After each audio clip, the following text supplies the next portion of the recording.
আর্জেন্টিনার ফুটবল সাফল্যের অন্যতম বড় কাণ্ডারি আনহেল ডি মারিয়া। রোজারিও শহর থেকে উঠে আসা এই তারকা কোপা আমেরিকার ফাইনালে করেছিলেন জয়সূচক গোল। এরপর ফিনালিসিমা এবং বিশ্বকাপের ফাইনালেও গোল ছিল তার। ক্যারিয়ারের সায়াহ্নে চলে এসেছেন প্রতিভাবান এই উইঙ্গার। জানিয়েছেন এবার কোপা আমেরিকার পরেই জার্সিটা তুলে রাখতে চান তিনি। কিন্তু পুরো আর্জেন্টিনায় ব্যাপক জনপ্রিয় এই ফুটবলার নিজের দেশেই কয়েকদিন আগে মৃত্যুর হুমকি পান। আবার সেই হুমকিদাতাদের গ্রেপ্তার করেছে আর্জেন্টিনার ফেডারেল পুলিশ এবং তদন্ত ও অপরাধীদের তথ্য সংগ্রহে পুলিশের বিশেষায়িত ইউনিট পিডিআই।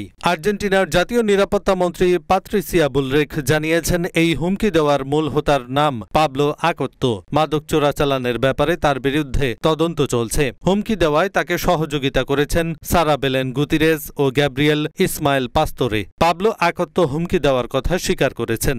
আর্জেন্টিনার সংবাদ মাধ্যম টিওআই স্পোর্টস জানিয়েছে নিজ নিজ বাসা থেকে পালানোর সময় এই তিনজনকে গ্রেপ্তার করা হয়।